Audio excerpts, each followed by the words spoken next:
amplis acords que deixin enrere els problemes que l'independentisme no sols no ha pogut resoldre, sinó que fins i tot ha agreujat. El gobierno no puede dejar de tramitar una petición de indulto. ¿Estaría prevaricando? Quizá alguien pensó que ir a un acto de una componente judicial muy importante la semana que igual se hacía pública la sentencia que puede afectar al presidente de la Generalitat no era la mejor ocasión.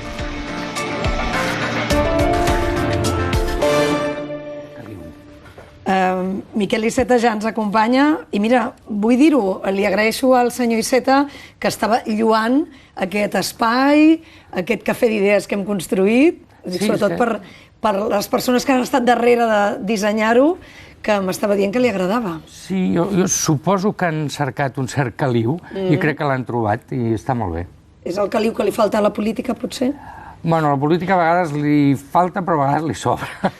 No, a la política no trobem, desgraciadament, des de fa ja massa temps el punt. Però, en fi, de tant en tant s'escalfa la política. Ahir la sentència del Suprem que inhabilita Quim Torra va ser per vostè una bona notícia? No, miri, bona notícia que una persona sigui condemnada o inhabilitada no és. El que passa és que jo crec que en aquest cas doncs era inevitable. A mi em sonava, i perdó perquè algú, no espero que ningú s'ofengui, però aquell títol de García Márquez, Crònica d'una muerte anunciada, vull dir, ja m'ho esperava i ho havia fins i tot descomptat, no? Però jo sabia que ens trobaríem en un escenari així. Ara no crec que sigui bo per ningú, francament. I a partir d'ara, què passa, senyor Iceta?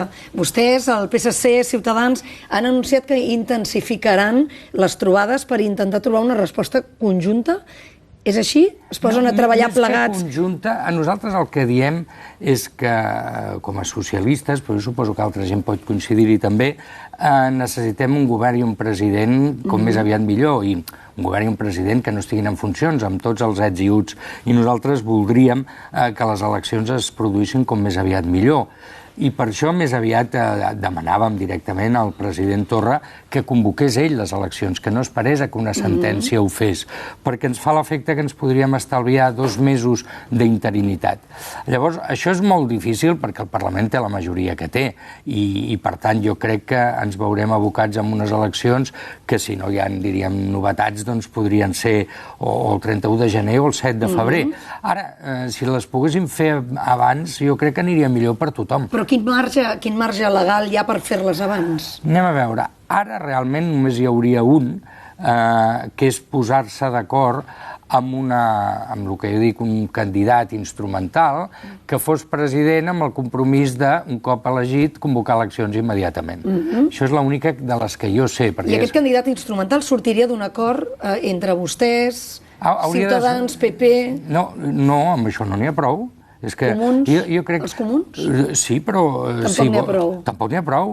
És que té un avantatge, si m'ho permet, és que com estem en aquest entorn, jo crec que no és hora de blocs, no és hora d'uns contra uns altres, sinó realment sí veiem que hi hagués un consens que molts partits, amb independència de que estiguin ara al govern o a l'oposició, veiessin clar que estalviar-nos 2 mesos d'interinitat és bo. O sigui que no es tractaria tant d'una candidatura per dir uns guanyen, altres perden, sinó tots ens hem posat d'acord a estalviar, a escurçar aquest període. Però, perdoni, vostè això ho ha parlat, per exemple, o ho ha intentat negociar amb Esquerra Republicana? Miri, jo el que vaig dir a tothom és que esperaríem que hi hagués la sentència. I ara que ja hi ha la sentència? Doncs a partir d'ara nosaltres parlarem amb tots els grups que ho vulguin per explorar aquesta, o si algú suggereix una altra sortida, altres possibilitats.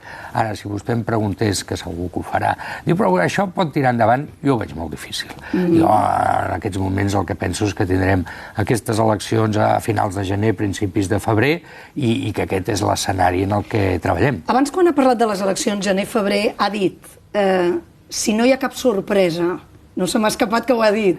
No, sempre m'enganxes.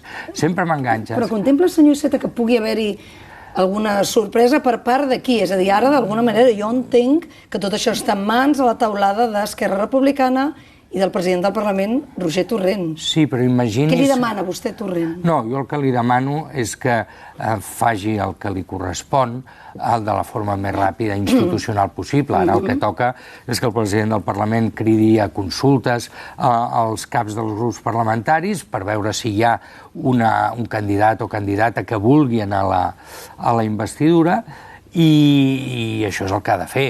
I si no hi ha candidat, és veritat que hi ha alguns mecanismes que permetrien posar igualment en marxa el rellotge, per així dir. I per tant, jo el que li demano és això.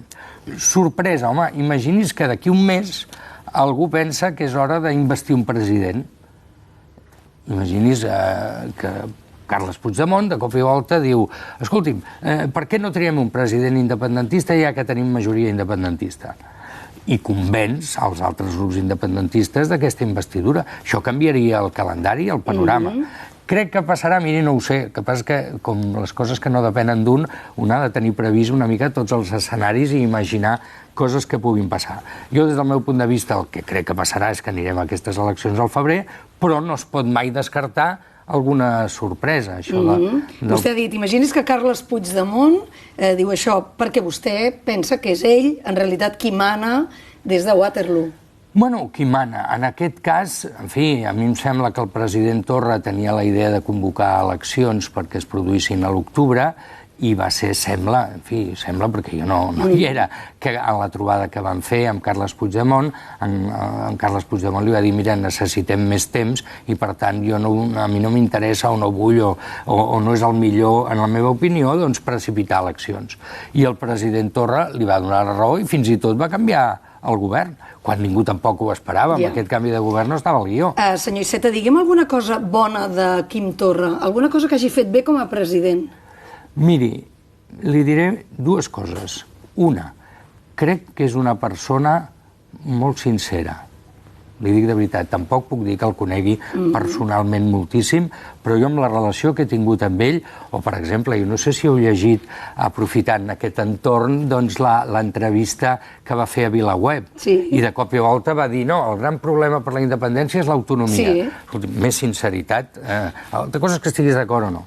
I després l'altra cosa, jo l'he vist al llarg de la pandèmia genuïnament, sincerament, profundament preocupat i compromès a la gestió d'això. O sigui que a mi, jo soc d'una mena de manera que a mi m'agrada trobar punts d'encontre i empatitzar, no? I per tant no em costa dir que amb aquest tema, que hem tingut discrepàncies i que en seguiríem tenint, probablement si seguís al capdavant de la presidència, però jo l'he vist centrat en allò i d'una manera molt especial, sentint-se molt responsable de les condicions de vida i de salut dels catalans i les catalanes. L'ha vist centrat en això, genuïnament preocupat, i això s'ha traduït en una bona gestió?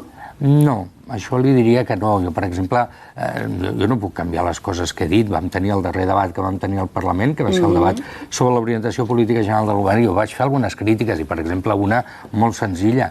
Vam tenir 46 dies vacant la Secretaria de Salut Pública, en plena pandèmia.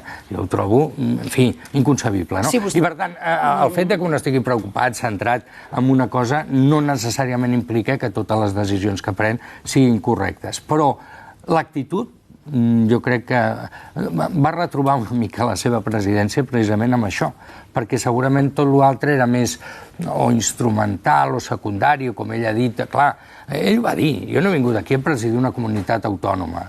I jo quan ho deia pensava: bueno, llavors a què dimonis has vingut? Perquè el que ets president de la Generalitat, no?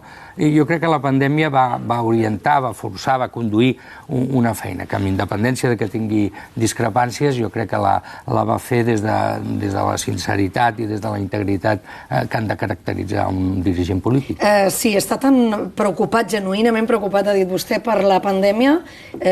Potser va ser un error ahir buscar aquell bany de masses a la plaça de Sant Jaume que no respectava cap distància de seguretat. No, això jo crec que ahir no... En fi, a vegades és veritat que les emocions desborden i tampoc no ens posem ara esplèndids. Ara, les imatges no són bones en el sentit aquest, de que estem demanant a tothom, i fins i tot ahir a la seva compareixença hi havia aquell mans distància, mascareta que hi ha al faristol de la Generalitat, i per tant ahir no es va, diríem, preservar aquesta distància mínima, però En fi, és molt difícil, en determinats moments tots ens desbordem, i per això ara ens estan dient aneu en compte amb les celebracions familiars, aneu en compte amb l'oci nocturn, perquè hi ha un moment que les ganes de compartir, d'abraçar, de donar petons, doncs ens hem de refrenar. Vostè ahir va parlar amb Quim Torra, li va enviar algun missatge personal? No. Per què?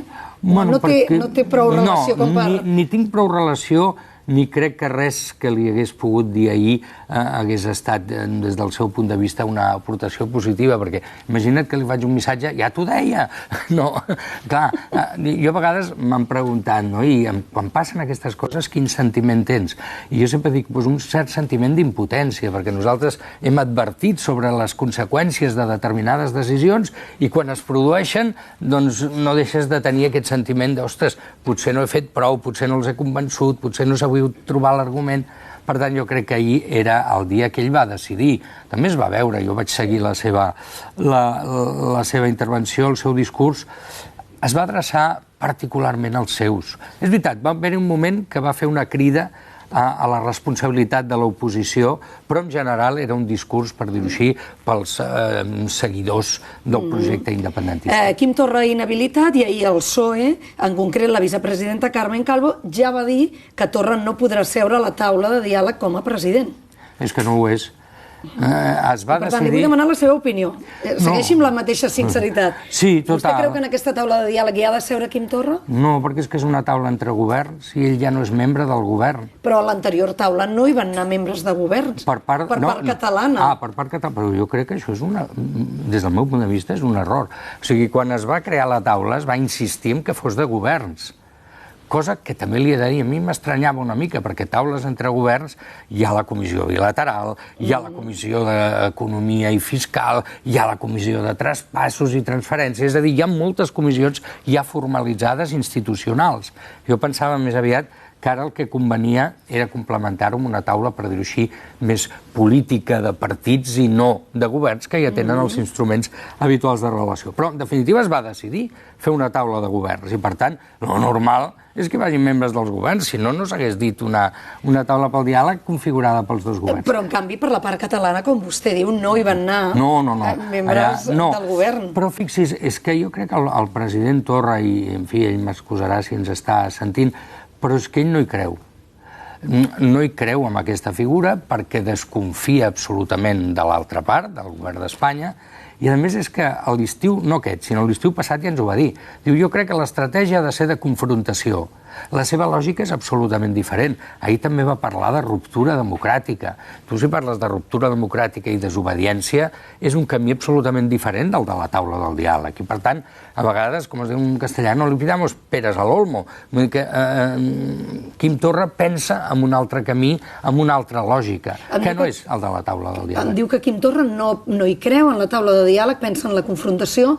Junts per Catalunya hi creu en la taula de diàleg? Miri, jo crec que tendim tots moltes vegades a simplificar les coses. A Junts per Catalunya hi ha molta gent i probablement no tothom pensa igual i a més, és bo que sigui així. A mi l'homogeneïtat, les unanimitats em fan en general una mica de por. Però és veritat que a més ja ho he dit, no és que li digui és que ell és culpable d'això, no, senzillament és que no hi confia, no confia en aquest camí, no confia en aquest instrument, no confia en el seu interlocutor. Per tant, pot ajudar la seva presència? Jo crec que no. I a més, amb una taula de governs, una persona que ha estat inhabilitada judicialment, si fos una taula de partits o de personalitats o altres coses, diries, doncs potser sí, però ara ell que ha estat en aquesta taula en tant que president de la Generalitat, en el moment que ho deixa de ser, doncs no és la persona més adequada, crec jo, per formar-hi part i per conduir una nova etapa, que probablement sempre em critiquen quan ho dic, però fins que no hi hagi unes eleccions i un nou govern i un nou programa, en fi, és molt difícil que en puguem treure res de clar en aquests moments precisament preelectorals, que tots els partits ens mirem de reüll els uns pels altres i anem buscant segurament més fixar les nostres posicions i intentar erosionar la dels nostres adversaris que no pas la de buscar un acord. Però ja que estem en període preelectoral o gairebé electoral, és millor no convocar una segona taula? Amb aquest argument que m'està donant. Miri, depèn. és que jo sempre dic que el diàleg és bo sempre, en qualsevol circumstància. I, per tant, si el president Sánchez i el president en funcions, Pere Aragonès, decideixen convocar-la, jo seré el primer feliç, perquè ja el fet de convocar-la mostra una voluntat. I és condició, allò que deien, necessària però no suficient. I per tant, si els dos presidents decideixen, malgrat l'excepcionalitat del moment, malgrat la proximitat d'unes eleccions a Catalunya, malgrat la situació, diríem, en funcions del govern de Catalunya, trobem-nos, som-hi. Vostè parla de Pere Aragonès ja com president, eh? En funcions, és que ho és. Sap que Junts per Catalunya no en vol ni sentir parlar d'aquest càrrec president en funcions. Però per què no volen fer cas a una llei, en aquest cas catalana? Home, vostè ja sap per què. Sí, però no, perdoni, no em sembla bé. És a dir, jo crec que els catalans tenim algunes obligacions, no? I una d'elles és enfortir les nostres institucions. Jo, a partir d'ara, quan vegi el senyor Pere Aragonès, veuré el president de la Generalitat en funcions, perquè és que ho és. I l'interlocutor de Pedro Sánchez ara és Pere Aragonès.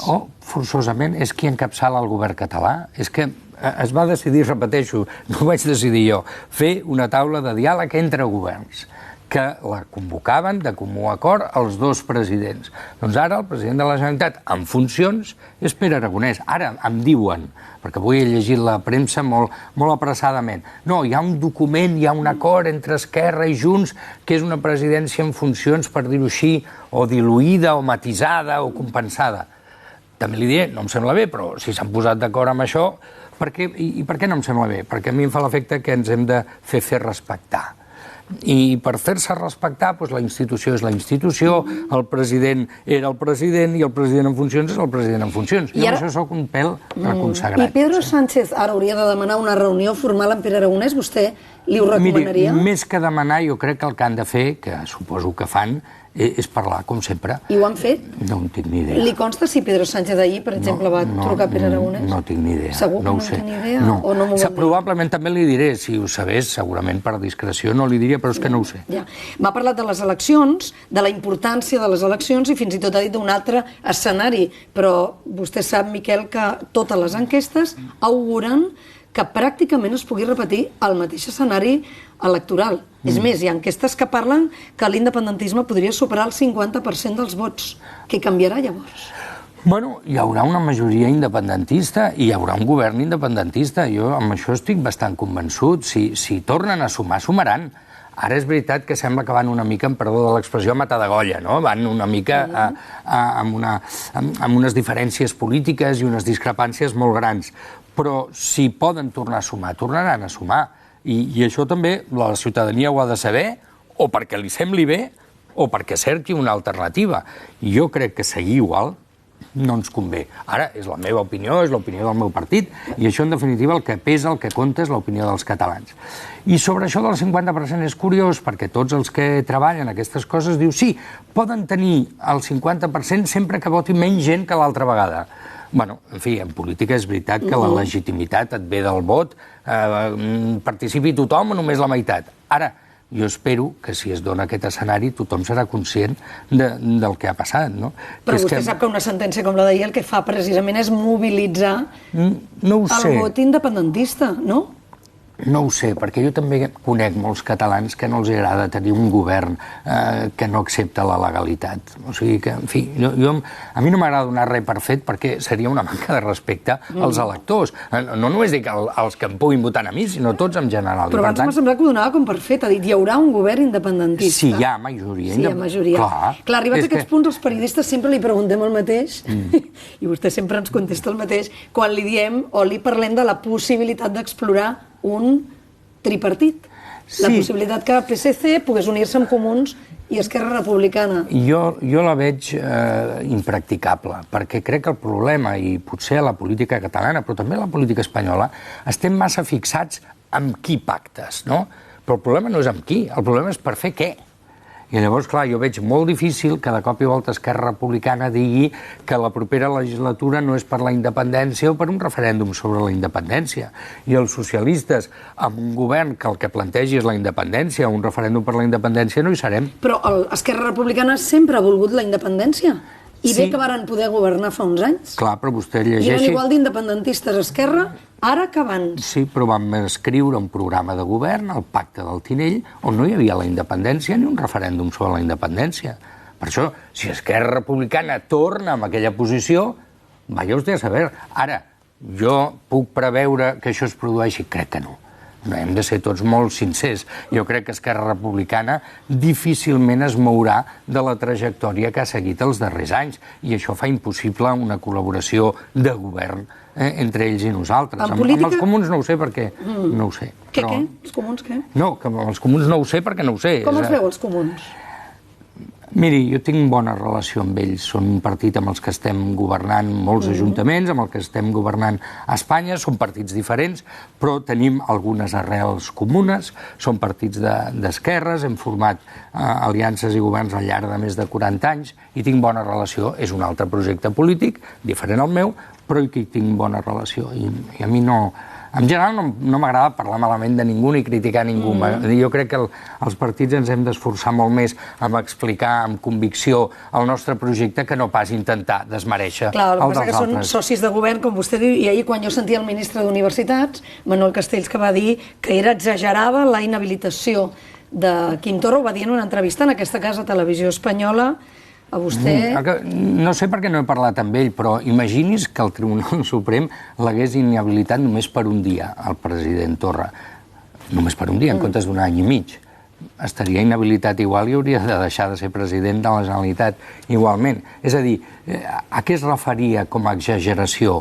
A la pena concreta li hagués agradat, és que no ho sé perquè no he parlat amb ell. M'atreveixo a interpretar-lo. Que li haguessin posat només una multa, per dir alguna cosa. Sí, que és exagerat inhabilitar un president de la Generalitat per una pancarta. Però és que aquest és una mica la trampa o la diferent visió que tenim uns i altres sobre el que ha passat.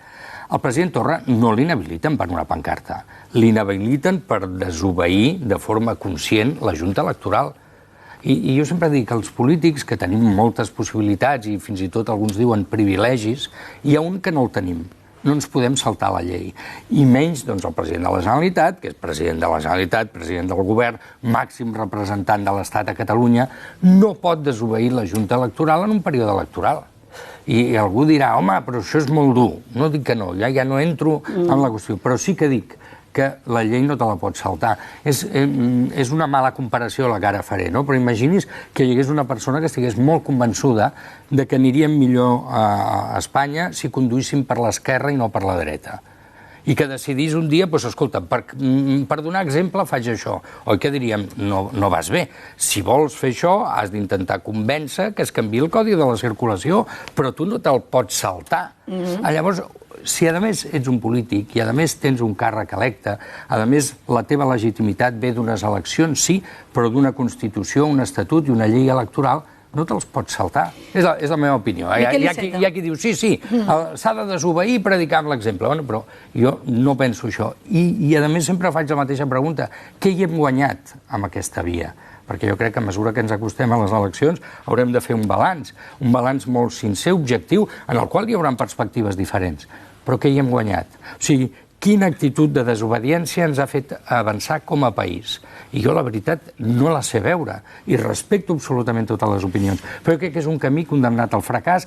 Ho hem vist ja manta vegades, no cal tornar-ho a provar. Senyor Iceta, en política veiem com les coses canvien. Abans, quan li parlava del possible pacte amb Esquerra Republicana, estava pensant tota l'estona amb el tema dels indults, que també és molt recurrent. És que vostè em veu a mi i ja pensa en els indults. És que sembla que ho porti escrit al front, perquè tots recordem quan Miquel Iceta, l'any 2017, es va atrevir a posar sobre la taula el tema dels indults. Va haver de recular immediatament perquè li van caure les crítiques, inclús dins del seu propi partit, dins del PSOE.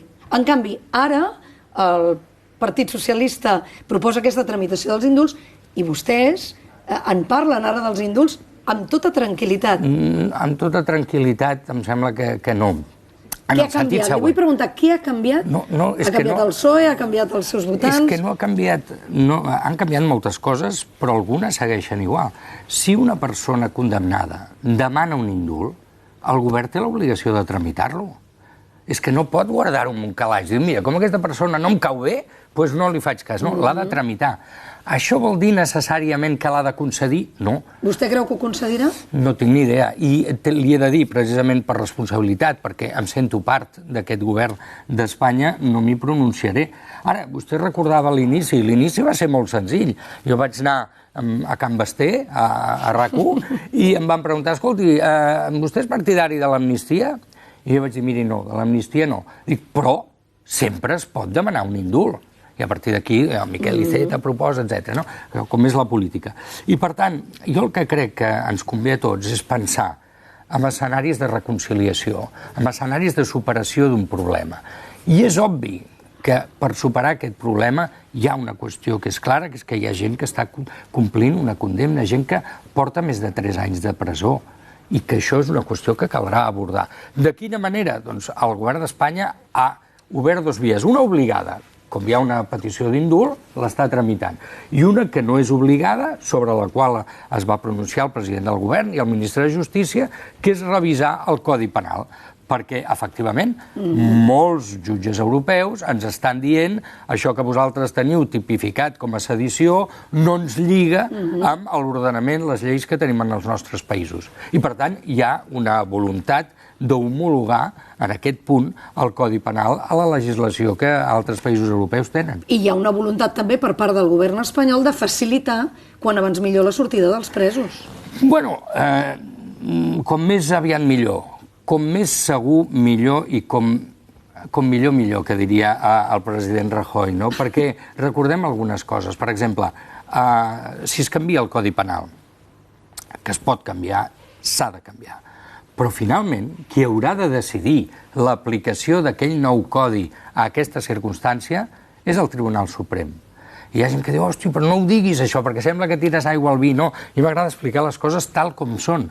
Vivim en un sistema de separació de poders. El poder legislatiu fa la llei, però l'aplicació depèn del tribunal. I, per tant, tampoc ningú pot dir automàticament que les coses aniran d'una determinada manera.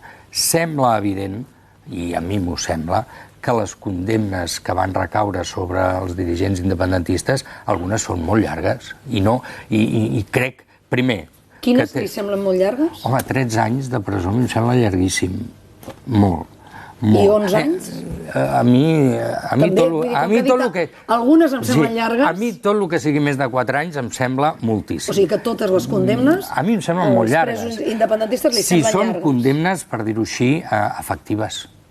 És a dir, perquè hi ha moltes vegades que un es pot beneficiar de beneficis penitenciaris, als que hi té dret. És a dir, jo crec que tots som iguals davant de la llei i, per tant, si tot condemnat pot demanar un indult, els que han estat condemnats pel Suprem, en aquest cas, poden demanar un indult. Si tot pres pot aspirar a un benefici penitenciari en 3è grau, els presos poden aspirar amb això. Senyor Iceta, políticament tenir els presos independentistes a la presó és un obstacle pel diàleg entre el govern central i l'independentisme? Sempre faig servir la mateixa frase i cito Felipe González. No ajuda.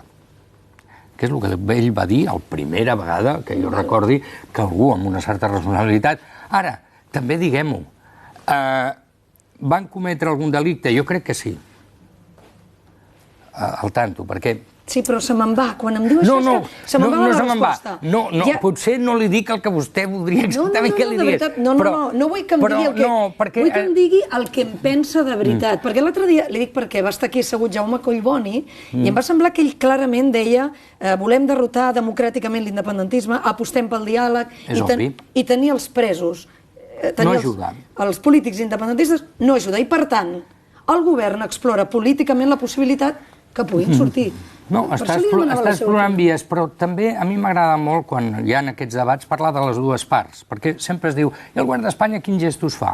I l'independentisme, quins gestos fa? Ho tornarem a fer com a gest, com a pulpo i animal de companyia? Jo crec que no. Jo crec que aquí, una vegada, i a més em va agradar que ho fes, va ser Carme Forcadell, que en una entrevista li van dir això que els periodistes feu de burxar una mica. Escolti, però no s'han equivocat amb alguna cosa? No farien alguna cosa de forma diferent? I Carme Forcadell de cop i volta va dir, home, potser vam oblidar la meitat dels catalans. Em sembla que cito bastant literalment. I jo vaig pensar, m'agrada això, M'agrada això, perquè primer perquè crec que és veritat i una realitat, i després perquè demostra un esforç d'aproximar-se amb els que no pensen com tu. I jo crec que els que estem parlant de reconciliació, estem parlant d'això. Estem parlant d'un acostament, per dir-ho així, mutu, que tothom ha de fer esforços.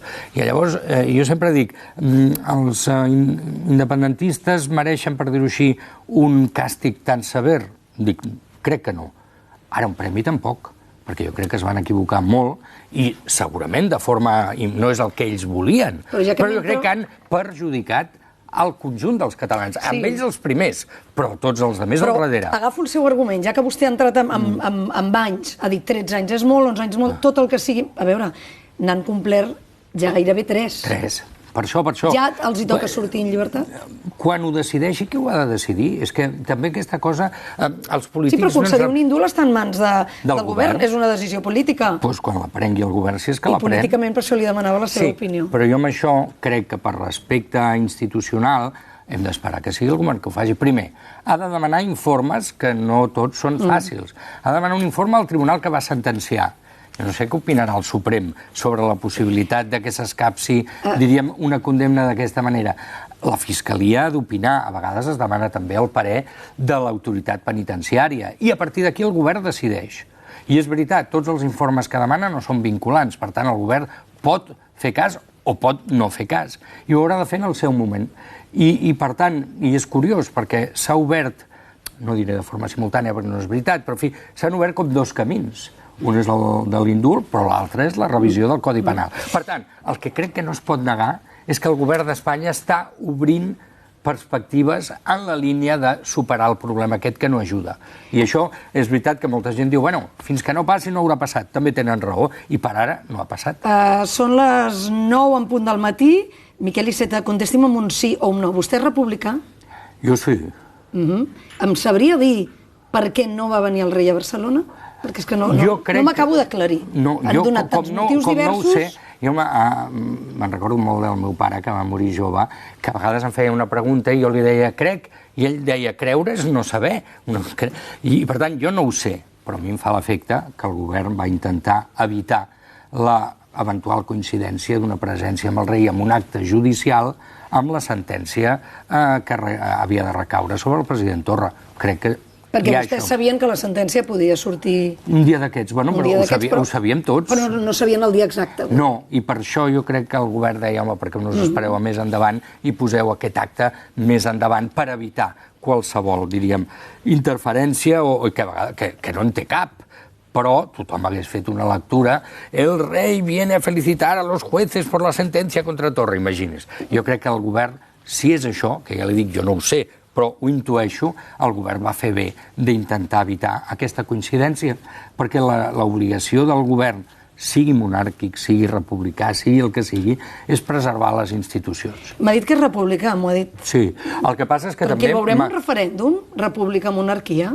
Jo crec que no en el temps que jo puc imaginar, perquè aquí també li vull ser molt sincer, jo soc republicà, gairebé diria per definició, però també soc hereu i orgullós hereu d'això que en diuen el règim del 78. L'any 78 van fer un pacte molt gran en el que hi havia moltes coses. Hi havia la monarquia, però també hi havia el dret de vaga, també hi havia el dret a l'educació, també hi havia la prohibició de la pena de mort, i tantes coses. I llavors jo sempre he pensat que per substituir un consens tan ampli necessites tenir un consens com a mínim similar. Llavors, jo, si algú em pregunta, que tindria tot el dret, escolti, vostè faria un referèndum? Jo ara no el faria, no, és que crec que seria un error greu. Hi ha gent que a més diu, en moments d'una pandèmia, però no només per això, sinó perquè jo no veig que a la societat espanyola en aquests moments hi hagi un consens similar al de l'any 78 que permeti o aconselli un canvi de règim. Miquel Iceta, haig d'acabar. Miri, són les 9 i 3 minuts. És el dia que més m'he allargat i tinc la Milagros Pérez Oliva, periodista, el Rafa López, aquí que se'ls creuarà. M'he trobat la Milagros a perruqueria, maquillatge i tot això. és esplèndida, teniu uns molt bons... I el Rafa també. El Rafa també, però li he parlat potser una mica més, no amb la Milagros, perquè ens hem trobat mentre ens pentinàvem. Teniu uns grans contractualistes, i el Rafa, evidentment, també, en posicions, a més, molt diferents, i això permet fer debats i diàlegs. Doncs vinga, vaig a la... Altres televisions costa més, això. Gràcies per haver vingut. Gràcies a vosaltres. Torni ben aviat. Quan vulgueu. Jo sempre demano, l'altre dia ho feia a Televisió Espanyola, si voleu 5 minuts cada dia, amb molt de gust. Farem la secció de Miquel Iceta. Sí, però podem parlar de cuina o alguna cosa de la que ell no sap.